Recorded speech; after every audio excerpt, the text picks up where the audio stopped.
if you understand this, if you understand the power and what I am going to communicate to you about the difference between life and death, you will live your wish fulfilled immediately, instantly, because you will understand that it is not a matter of what's happening out there. You don't need to fight what's happening out there. You don't need to ignore it. You don't need to do anything with it, because the argument with what's happening out there is what keeps your attention on your wish unfulfillment.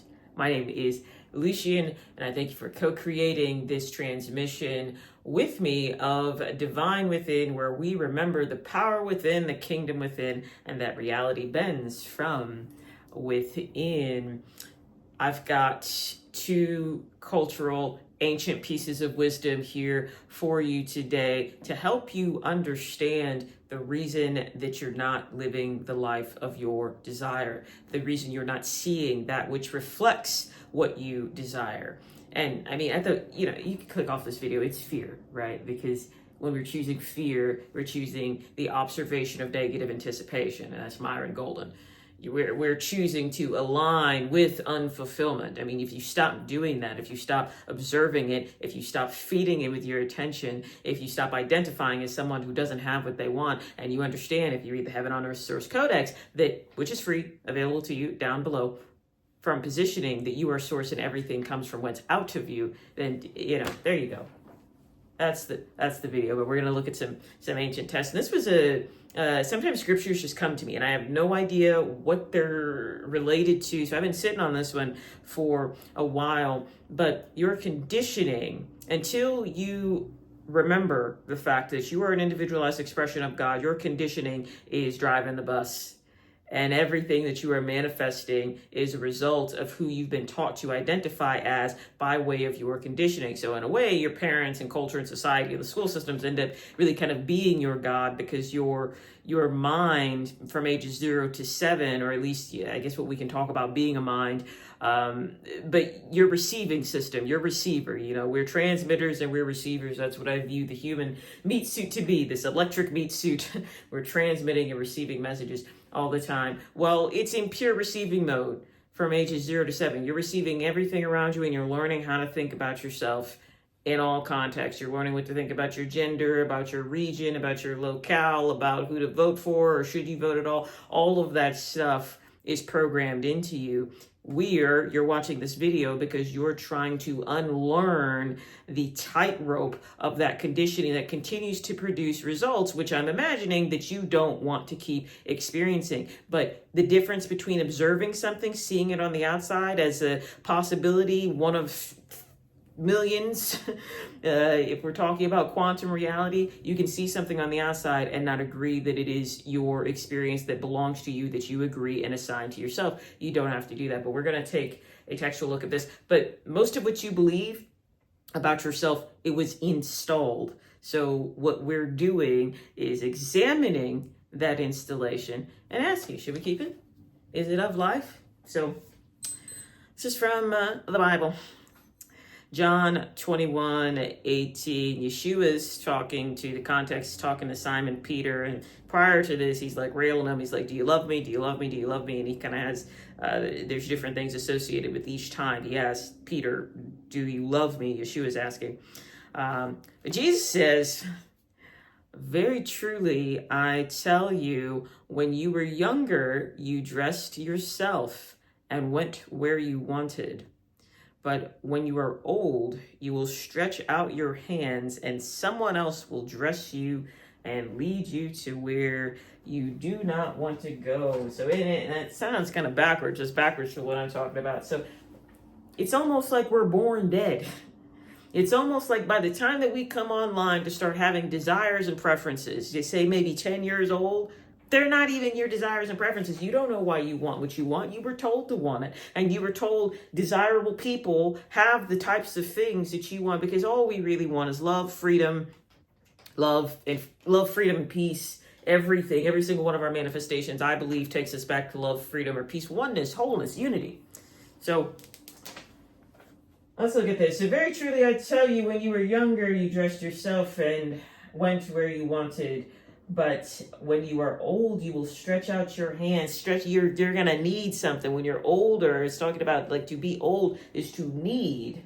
So when you need something, you're gonna be in need, and someone else will dress you and lead you to where you don't want to go. So think about that. Need is associated with misdirection.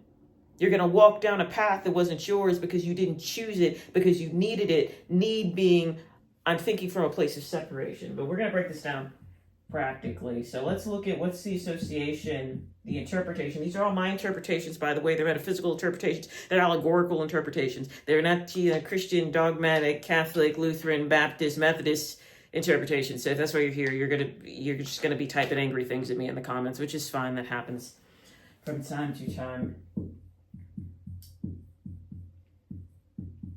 So youth is associated with liveliness, but most importantly, choice. That's the whole thing.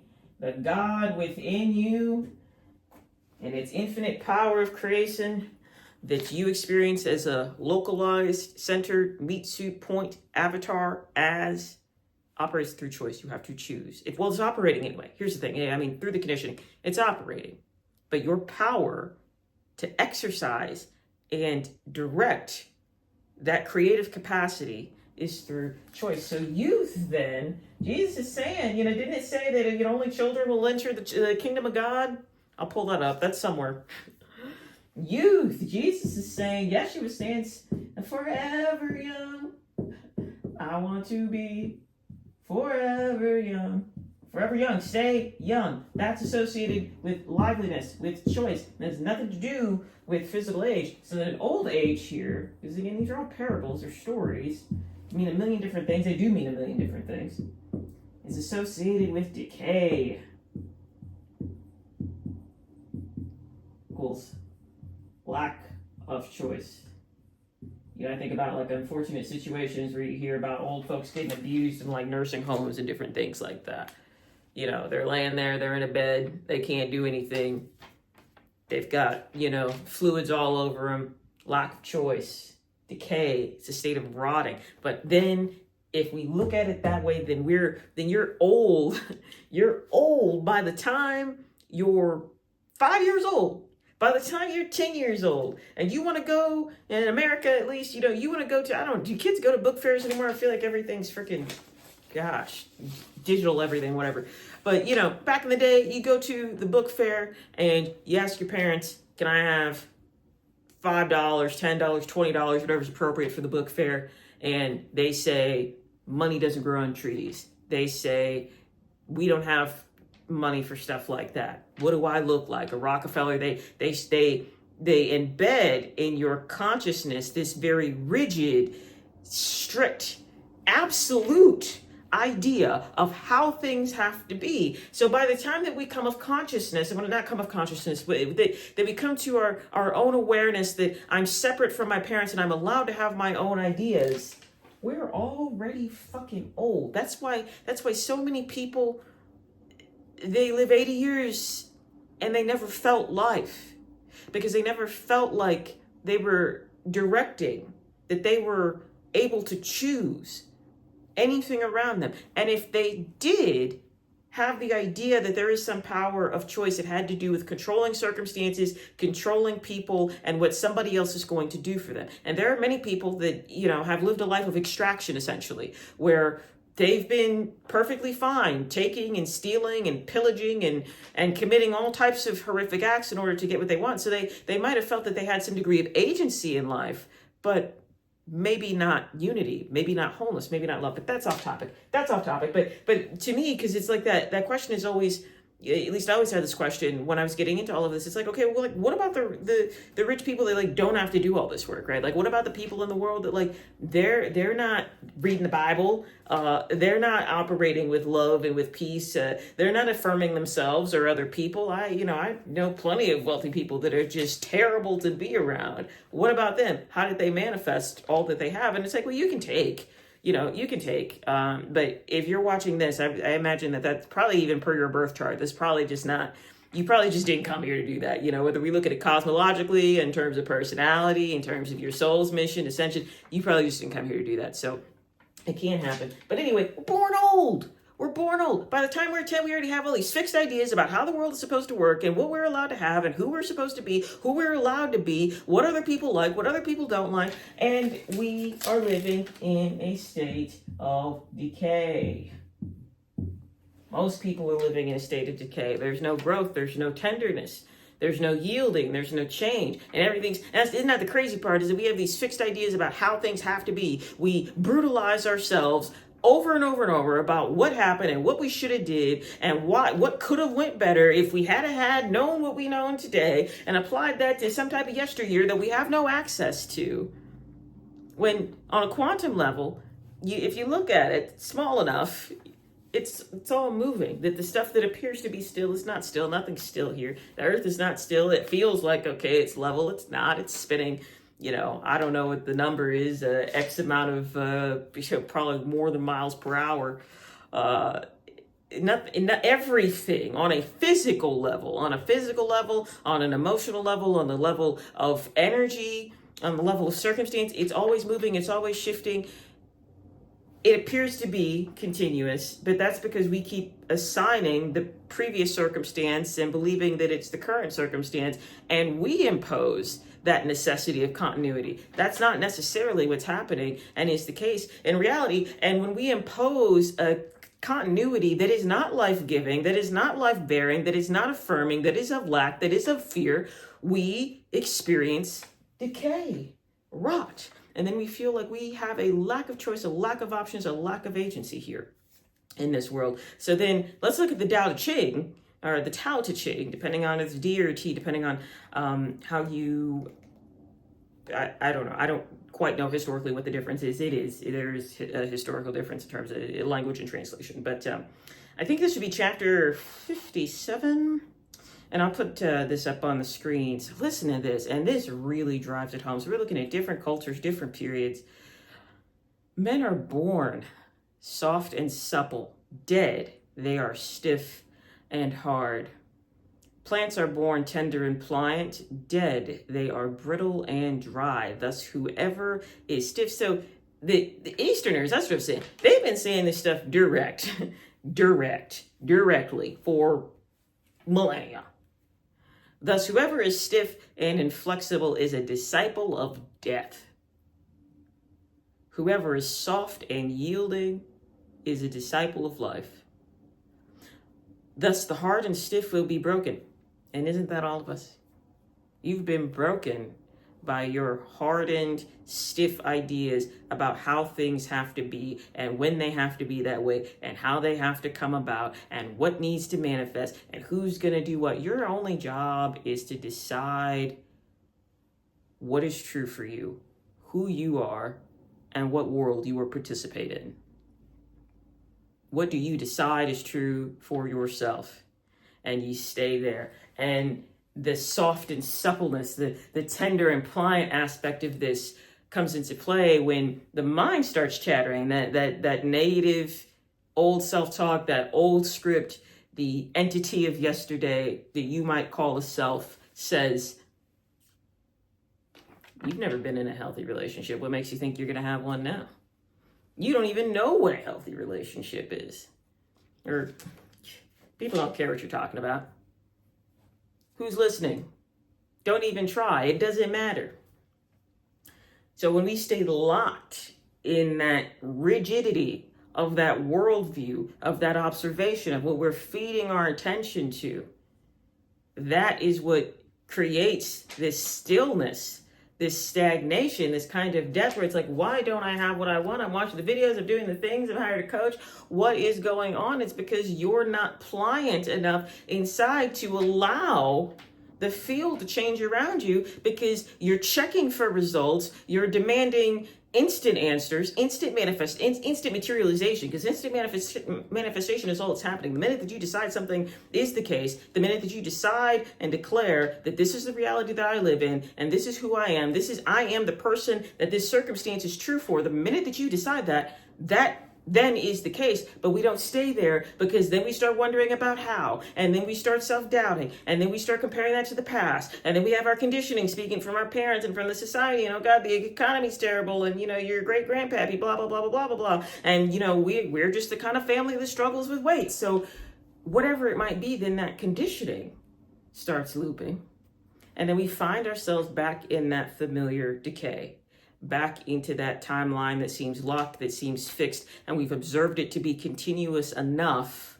that we believe it's the only truth. But if you can be soft and pliant, the soft and supple will prevail. So newness, life, youth, stay forever young. To be young is not to be a certain age. It's to have a newness about you that allows, that it's not constantly comparing to what happened, and is not constantly checking for what will, that is still in its knowing, that is exact in its declaration. That's what youth is. That's what young age is. It says here, but when you are old, you will stretch out your hands, and talking about old age being this kind of neediness. And then if we tie neediness to decay, because neediness is separation, you're not separate from anything.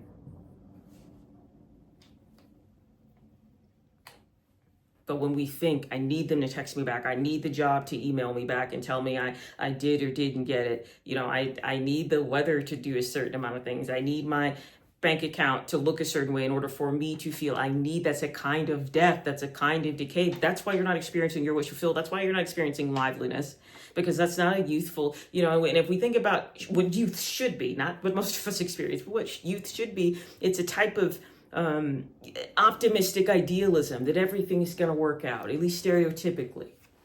And what if you were to live every day with that type of liveliness, that type of choice of knowing that I'm abundant in my options, in romance, in job options, in income, in places to live. And that's my truth. That's what I decide for myself. I have choices. I am not at the effect. I'm not the victim of things happening to me. Everything is happening through me. And I declare that everything happening to me and through me is good.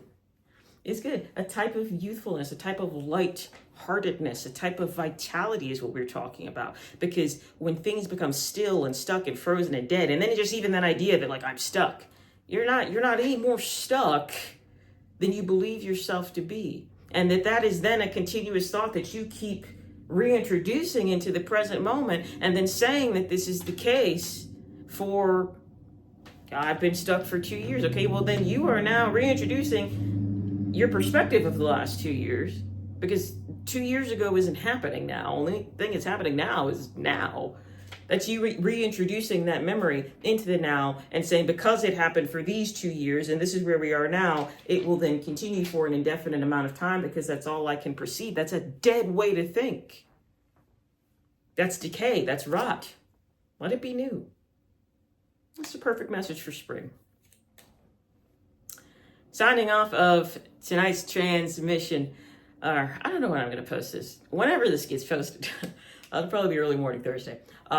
Signing off of Thursday morning's transmission of Divine Within. My name is Lucy, and if you would like one-on-one guidance with any personal challenges you may be having, the links below to reach me either via email or through video are provided to you below, along with the Heaven on Earth Source Codex. Read it. It will provide structure and language to everything we talk about here, and every single one of these messages is a product of that Codex. Dispatches from the Edge of Obvious is the podcast, and the Liberation Chronicle is the written word of this platform. So remember to be good to yourselves and others, because everybody should say version of you. Anyway.